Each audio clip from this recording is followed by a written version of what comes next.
பாண்டி, நீங்க சொல்லுங்க. திமுக தலைவர் கருணாநிதி தற்போது மருத்துவமனையில் அனுமதிக்கப்பட்டுள்ளது குறித்து சொல்லுங்க பாண்டி. இது வந்து நம்ம ஏற்கனவே நம்ம நண்பர்கள் சொன்னதுதான். வந்து ஒரு அவர் 94 வயது அப்படிங்கிறத நம்ம ஞாபகம் வச்சுக்கணும். இந்த வயதுல அவங்க வந்து இவ்வளவு உடல்நலத்தோட இருந்தது வந்து சாமானியமா எல்லாராலுமே முடியாது. அவருடைய மனோதைரியம், அவருடைய தொடர் உடல் உழைப்பு, அதனால வந்து அவர் வந்து தொடர்ந்து அந்த பலத்தோட இருந்தாரு. இப்போ வந்து அவங்களுக்கு வந்து ஏற்கனவே ஒரு ஒவ்வாமை இருந்தது அப்படின்னாங்க. பிளஸ் ஸ்கின்ல தோல்ல கூட ஏதோ ஒரு சிக்கல் இருக்கு அப்படிங்கிற மாதிரி தகவல் சொல்றாங்க. இன்னும் உறுதிப்படுத்தப்படல. அந்த தகவல் வந்து தோல்ல கூட ஏதோ ஒரு சிக்கல் இருக்குன்னு சொல்லி சொல்றாங்க. அதனால வந்து ட்ரீட்மெண்ட் ஓடிட்டு தான் இருந்தது. வீட்டுல இருந்தே சிகிச்சை எல்லாம் எடுத்துக்கிட்டு இருந்தாங்க. பட் நேற்று இரவுல வந்து உறவினர்களும் முன்னாள் மத்திய மாநில அமைச்சர்களும் எல்லாரும் ஆலோசனை பண்ணாங்க. திமுகவுடைய பொருளாளர் எதிர்கட்சி தலைவர் திரு ஸ்டாலின், அவங்க நம்ம தயாநிதி மாறன் அவர்கள், அதே போல அவங்க முன்னாள் அமைச்சர் பொன்முடி அவர்கள், இவங்க எல்லாம் நிறைய பேர் வந்து எல்லாம் ஆலோசனை பண்ணிட்டு இருந்தாங்க. நேற்று நைட்ல இருந்தே இந்த ஆலோசனை ஓடிட்டு இருந்ததா அதிகாரப்பூர்வமற்ற தகவல்கள் நமக்கு சொல்லிட்டு இருந்தாங்க. இப்போ காலையில மருத்துவமனையில சிகிச்சை அளிக்கிறது அப்படின்னு விஷயம் அட்மிட் பண்ணிடுறது அப்படின்னு அவங்க பிளான் பண்ணாங்க. அப்புறம் எந்த மருத்துவமனையில அப்படிங்கிறது வந்து அடுத்த ஒரு கேள்விக்குறியா இருந்தது. அவங்களுடைய கணக்குப்படி வந்து ஏதோ நம்ம அப்பல்லோவுக்கு கொண்டு போகலாமா, இல்லாட்டி எஸ்ஆர்எம்முக்கு கொண்டு போகலாமா, அங்க ராமச்சந்திரா மருத்துவமனை கொண்டு போகலாமா, இல்லாட்டி காவிரி மருத்துவமனை கொண்டு போகலாமான்னு அவங்க பேசிட்டு இருந்தோம். சரி, இங்க வீட்டுக்கு பக்கத்துல இருக்க அங்க திமுக தலைவருடைய வீடும் சரி, இல்லாட்டி எதிர்கட்சி தலைவர் திரு ஸ்டாலின் அவருடைய வீடும் சரி, ரெண்டுக்குமே நடுவுல இந்த காவிரி மருத்துவமனை வர்றதுனால அவங்க ஆழ்வார்பேட்டையில இருக்குது. ஸோ அந்த இடம் சரியா இருக்கும் சொல்லிட்டு அவங்க வந்து ஏற்கனவே அதனுடைய மருத்துவர்கள் தான் ஏற்கனவே பரிச்சயம். திமுக தலைவருக்கு ஏற்கனவே அவங்க எல்லாம் சிகிச்சை அளிச்சிட்டு இருக்கிறதுனால அங்கேயே திமுக தலைவர் நானும் பண்றாங்க. திமுக தலைவர் வந்து முழுமையான கான்சியஸோட தான் இருக்கிறார் அப்படிங்கிறத நம்ம பார்த்துருக்க முடியும். நம்முடைய காட்சியெல்லாம் கழிச்சிருந்தீங்கன்னா அவர் வந்து எப்படி வழக்கம் போல அந்த வண்டியில வந்து முன்பு இருக்கையில வந்து அமர்ந்தபடி வருவார். அதே மாதிரி அந்த அமர்ந்தபடி தான் அவர் வந்து வந்தாரு. அவருக்கு சுய நினைவை வந்து முழுமையெல்லாம் இழக்கல, முழுமையான நினைவோட தான் இருக்கிறாரு. அதுல இருந்து அந்த சேரோட தான் அவங்க வந்து ஆஸ்பத்திரி கூட்டு போனாங்க. ஸோ ஒரு வழக்கமான ட்ரீட்மெண்டா தான் நம்ம வந்து இப்போதைக்கு பார்க்கப்படுது. அவங்க அட்மிட் பண்ணிப்பாங்க அப்படிங்கிறது கட்டாயமா சொல்லப்படுறது முதல் கட்ட தகவலா. இதுக்கு அடுத்தடுத்த கட்டமா என்னென்ன டெவலப்மெண்ட் வருது அப்படிங்கிறத நம்ம பொறுத்திருந்து பார்க்கணும். மருத்துவமனையில இருந்து அதிகாரப்பூர்வமா ஒரு செய்தி குறிப்பு இன்னைக்கு கொடுக்கக்கூடிய வாய்ப்பு இருக்கு. ஏன்னா முதல் கட்டமா அவருக்கு வந்து ஒரு பரிசோதனைகள் திமுக தலைவருக்கு என்னென்ன குறைபாடு இருக்குது, என்னென்ன பிரச்சனைகள் இருக்குது, என்னென்ன பிரச்சனைகளுக்காக சிகிச்சைகள் தேவைப்படுது அப்படிங்கிறதெல்லாம் ஒரு முழுமையான மருத்துவ பரிசோதனை, ஒரு முழு உடல் பரிசோதனை அவங்க வந்து மேற்கொண்டு அதன் பிறகு என்னென்ன ட்ரீட்மெண்ட் எடுக்கலாம், கொடுக்கலாம், என்னென்ன எவ்வளவு நாட்கள் ஆகும், இது போன்ற விஷயங்கள்ல இந்த மருத்துவமனை நிர்வாகமும் உறவினர்களும் முடிவு பண்ணி சொல்லுவாங்க. அதன் பிறகு ஒரு அதிகாரப்பூர்வமான தகவல் வரும் அப்படின்னு எதிர்பார்க்கப்படுது. இப்போதைக்கு வந்து திமுக தலைவர் 94 வயது நிரம்பிய திமுக தலைவர் அவருடைய உடல்நலக் குறைவு காரணமாக இப்போ வந்து மருத்துவமனை அனுமதிக்கப்பட்டிருக்கார். அவர் வந்து ஏற்கனவே நம்ம சொன்னது போல அவருடைய வாகனத்திலே தான் வந்தாரு. அவர் வாகனத்துல எப்படி அவர் அமர வைக்கப்பட்டு அழைத்து வரக்கூடாது, அதே போல தான் அமர வைக்கப்பட்டு அழைத்து வந்தார். ஸோ ஸ்ட்ரெச்சரோ இது மாதிரி விஷயங்களோ எதுவுமே கிடையாது. ஒரு முழுமையான கான்சியஸா தான் இருந்தார் அப்படிங்கிறத அங்கிருந்து வரக்கூடிய காட்சிகள் நமக்கு தெளிவாக காட்டுது. காலையிலிருந்து ஊடகங்கள்லாம் வந்து நமக்கு கொடுத்துருக்காங்க. நம்ம தந்தி தொலைக்காட்சியில முதல்ல அந்த தகவலை வந்து நம்ம சொன்னோம். அவர் வந்து திமுக தலைவர் வீட்டுல இருந்து கிளம்பும் போதே நம்ம சொன்னாங்க. நேற்று இரவே வந்து அவருக்கு வந்து மருத்துவமனை அனுமதிக்கப்பட்டுள்ளதை பற்றி ஆலோசனைகள் நடந்ததை நமக்கு வந்து தகவல் சொல்லியிருந்தது. அடிப்படையில் இன்னைக்கு காலையில அதே போல நம்ம வந்து எந்த மருத்துவமனையில சேர்க்கலாம் அப்படின்னு அவங்க ஒரு யோசனை பண்ணாங்க. முன்னாள் அமைச்சர் பெருமக்களும் அவருடைய உறவினர்களும் எல்லாம் சேர்ந்து எதிர்கட்சி தலைவர் திரு ஸ்டாலின் அவர்கள், முன்னாள் மத்திய அமைச்சர் தயாநிதி மாறன் அவர்கள், கனிமொழி, மற்ற உறவினர்கள் எல்லாம் சேர்ந்து பேசி அவங்க வந்து இன்னைக்கு இங்க காவிரி மருத்துவமனையில ஆழ்வார்பேட்டையில அனுமதிக்கலாம் முடிவு பண்ணியிருக்காங்க. இப்ப அங்க அனுமதிக்கப்பட்டிருக்காரு. நம்ம ஏற்கனவே சொன்னது போல திமுக தலைவருடைய இல்லம் அமைந்திருக்கக்கூடிய கோபாலபுரத்துல வந்து திரு ஸ்டாலின் அவர்கள் அமைந்திருக்கக்கூடிய ஆழ்வார்பேட்டையிலிருந்து ரெண்டுக்கும் நடுவுல இந்த மருத்துவமனை வர்றதுனால வீட்டு உறவினர்கள் போயிட்டு வர்றதுக்கு ரொம்ப வசதியா இருக்கும் அப்படின்னு சொல்லி அவங்க எல்லாருமே முடிவு பண்ணி பக்கத்தில் இருக்கிறாங்க. ஏற்கனவே அப்பல்ல மருத்துவமனை தமிழக முதலமைச்சர் அனுமதிக்கப்பட்டிருக்கனால இவங்க அனுமதிக்கப்பட்டா மருத்துவமனையில இருந்து திமுக பிரமுகர்கள் இருந்து வர்றவங்க போறவங்க எல்லாருக்கும் வந்து ஒரு இன்கன்வீனியன்ஸ், ஒரு அசௌகரியம் ஏற்படலாம் அப்படிங்கிறதுக்காக இந்த முடிவு எடுக்கப்பட்டிருக்கு. தற்போதைக்கு திமுக தலைவர் கருணாநிதி சென்னையில இருக்கக்கூடிய ஆழ்வார்பேட்டில் இருக்கக்கூடிய காவேரி மருத்துவமனையில அனுமதிக்கப்பட்டிருக்காரு. இங்க வந்து அவருக்கு ஒரு உடல்நல குறைவு காரணமாக அனுமதிக்கப்பட்டிருக்காரு. அவருக்கு வந்து ஒவ்வாமை ஏற்கனவே இருந்தது வந்து அவங்களே திமுக தலைமை நிலையத்திலிருந்தே சொல்லியிருந்தாங்க. அதுக்கு அடுத்ததா தோல்ல வந்து சில குறைபாடுகள் இருக்கலாம் அப்படின்னு முதல் கட்டமான தகவல் தெரிவிக்கின்றன. அடுத்தடுத்து என்னென்ன பிரச்சனைகள் வேற ஏதோ ஒரு ஊடகத்துல வந்து அம்மையா இருக்கலாம் சொல்லியிருந்தாங்க. அது உண்மையா இல்லையா நமக்கு தெரியல. அதை நம்முடைய நிருபர்கள் தான் அதை உறுதிப்படுத்த முடியும். அவங்களுக்கு வந்து சிகிச்சைக்காக பணம் வைக்கப்பட்டிருக்காங்க. முதல் கட்டமா ஒரு பரிபூரணமான முழு உடல் பரிசோதனை பண்ணுவாங்க. வெளியில இருந்து என்னதான் டெஸ்ட் பண்ணாலும் அதை தாண்டி அவங்களுக்கு வந்து ஸ்கேனிங்ல இருந்து எம்ஆர்ஐல இருந்து எல்லாமே டீட்டெயிலான ஒரு சிகிச்சைகள் அவங்களுக்கு எடுக்க முடியும். அதன் பிறகு மருத்துவமனையில இருந்து மருத்துவ நிர்வாகத்துல இருந்து அதிகாரப்பூர்வமான தகவல் வரும்னு எதிர்பார்க்கப்படுது. பாண்டே, இந்த நிலையில நேற்று முன்னாள் மத்திய அமைச்சர் மு.க. அழகிரி கோபாலபுரத்தில் இருக்கக்கூடிய திமுக தலைவர் கருணாநிதி நிலத்துல வந்து அவரை சந்திச்சதா ஒரு தகவல்கள் இருந்தது. ஸ்டாலினும் மு.க. அழகிரியும் இருவருமே வந்து அங்க சந்திச்சு பேசி கொண்டதாகவும் ஒரு தகவல் இருந்தது. இந்த சந்திப்பின் முக்கியத்துவம் என்னவாக இருக்கும்? இது அவருடைய உடல்நிலை குறித்து விசாரிக்க வந்த ஒரு சாதாரண சந்திப்பாக தான் இருக்குமா, அல்லது இதற்கு ஏதேனும் முக்கியத்துவம் இருக்கிறதா பாண்டே? 100% முக்கியத்துவம் இருக்குது. அவர் வந்து மகன் அவர் வந்து அரசியல் ரீதியாக அவர் வந்து திமுக வந்து ஒரு விலக்கி வைக்கப்பட்டிருந்தாலும், அவர் வந்து அரசியல் செயல்பாடுகள் அவர் மறுபட்டு நீக்கி வைக்கப்பட்டிருந்தாலும், அவர் வந்து திமுகவுடைய தலைவருடைய மகன் அப்படிங்கிற முறையில அவர் வந்து இதுக்கு முன்னாடியே பல முறை வந்து பார்த்திருக்கிறாரு. இப்ப இன்னைக்கு வந்து மருத்துவமனையில் அனுமதிக்கப்படுற மாதிரியான ஒரு நிலைமை வரும்போது நிச்சயமா உறவினர்கள் எல்லாம் அவர்கிட்ட கன்சல்ட் பண்ணிருப்பாங்க. அதன் அடிப்படையில் அவரும் தன்னுடைய கருத்து சொல்லிப்பார். நேரம் வந்து பார்த்துட்டு அட்மிட் பண்ண வேண்டிய நிலைமை தான் இருக்குதா அப்படிங்கறத அவர் கன்சல்ட் பண்ணிருப்பாங்க, பார்த்திருப்பாங்க. இதுல வந்து ஒன்னும் சர்ப்ரைஸோ ஒன்னும் அதிசயமான விஷயமோ வந்து கூடாத விஷயமோ எதுவும் கிடையாது.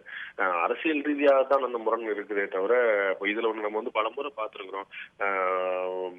நம்ம ஸ்லோஜனா சம்பத் வந்து அதிமுக இருந்தாங்க, இளங்கோவன் வந்து காங்கிரஸ் இருந்தாரு, தாய் மகன் 2 பேருமே நிறைய அறிக்கைகள் மோதல்கள்லாம் 2 பேரும் மாறி மாறி இருந்தாலும் வேற வேற கட்சியா இருந்தாலும் தாய் பிள்ளை அவங்க தான் அப்படிங்கிறத நமக்கு வந்து யாரும் மாற்ற சொல்ல முடியாது. அது மாதிரி மாற்று கட்சியில இல்லாட்டி கட்சியில இருந்து நீக்கப்பட்டு வெளியேற்றப்பட்டு இந்த மாதிரி பல சமயத்துல இருந்துட்டாங்க. அதுபோல முன்னாள் மத்திய அமைச்சர் திரு அழகிரி வந்து திமுக வந்து ஒரு வெளியேற்றப்பட்டிருந்தாரு, நீக்கி வைக்கப்பட்டிருந்தாரு. அதற்கான காரணங்களை திமுக ரொம்ப தெளிவா பல முறை குறிப்பிட்டிருந்தது.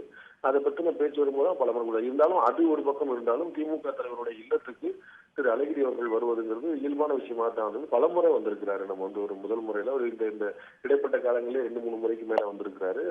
இப்ப இந்த மாதிரி மருத்துவமனையில் அனுமதிக்கப்பட வேண்டியது நிச்சயமா ஒரு 24 மணி நேரம் 48 மணி நேரத்துக்கு முன்னாடி அவங்க குடும்பத்துல வந்து ஆலோசனை பண்ணிருப்பாங்க. நம்ம வந்து அட்மிட் பண்ணி தான் நம்ம செக் பண்ணுவோமா, இல்ல டாக்டர்ஸ் இங்க வர வச்சு செக் பண்ணுவோமா, எப்படி ட்ரீட்மெண்ட் பண்ணலாம், இதுக்கு வந்து ஒரு தொடர்ச்சியான சிகிச்சை தேவைப்படுதா, இல்லாட்டி வெறும் பரிசோதனைகள் மூலமாவே சமாளிச்சிடலாமா, இல்லாட்டி என்ன மாதிரியான பரிசோதனைகள் மேற்கொள்ளலாம், எந்த மாதிரியான சிகிச்சைகளை மேற்கொள்ளலாம் அவங்க குடும்பத்தினருக்குள்ள உறவினருக்குள்ள டிஸ்கஸ் பண்ணும்போது நிச்சயமா அவர் திரு அழகிரியுடைய கருத்தும் உள்ள கேட்கப்பட்டிருக்கும். அழகிரியுமே கூட வந்து தன்னுடைய கருத்தை பதிவு அவர் நேர பார்த்து சொல்றது மூலமா தான் அவருக்கும் ஒரு தெளிவான ஐடியா கிடைச்சிருக்கும். அதனால அவர் வந்து வந்திருக்கிறாரு.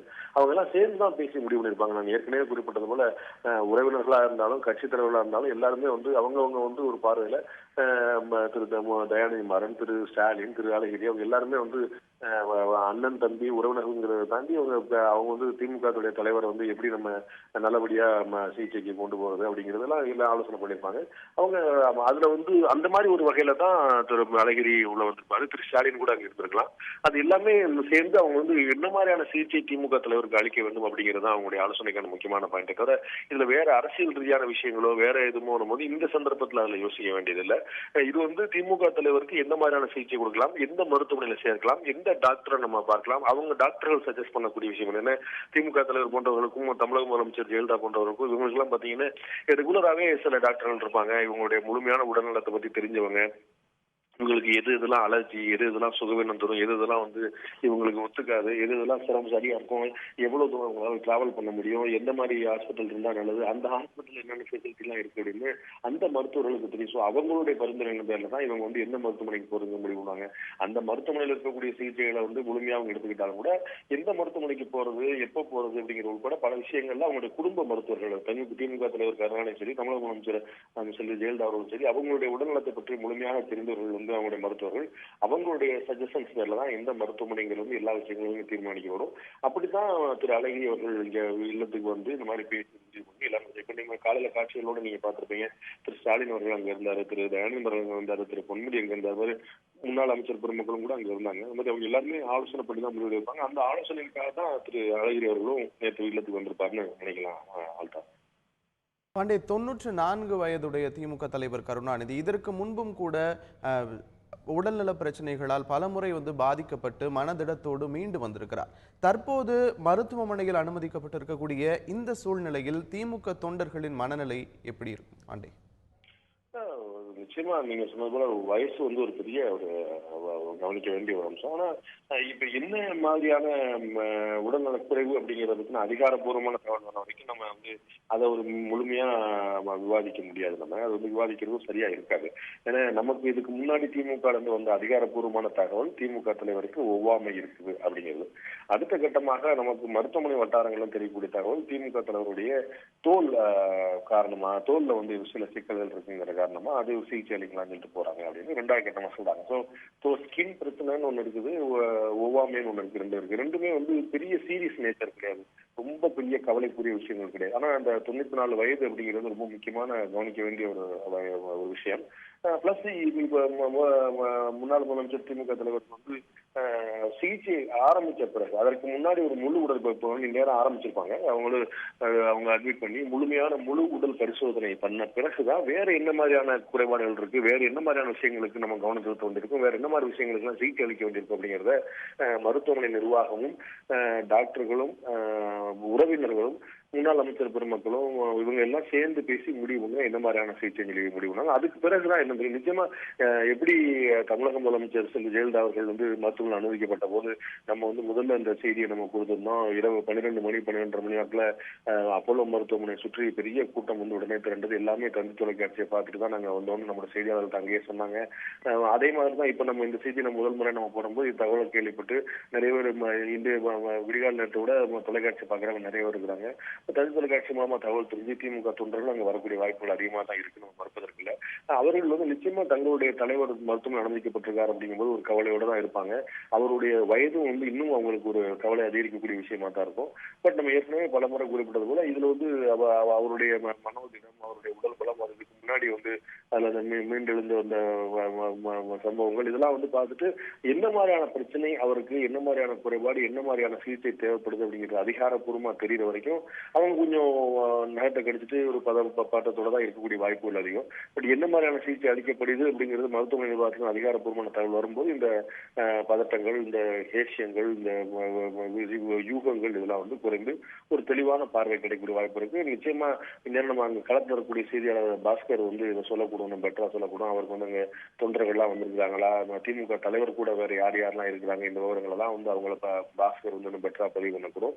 தொண்டர்களுடைய மனநிலை நிச்சயமா ஒரு பதட்டத்துக்குரியதா தான் இருக்கும். என்ன மாதிரியான சிகிச்சை அப்படிங்கிறது வந்து உறுதியிட்டு சொல்லப்பட்ட பிறகு அவருடைய பதட்டம் குறைவதற்கான வாய்ப்புகள் இருக்குது. அதுதான்.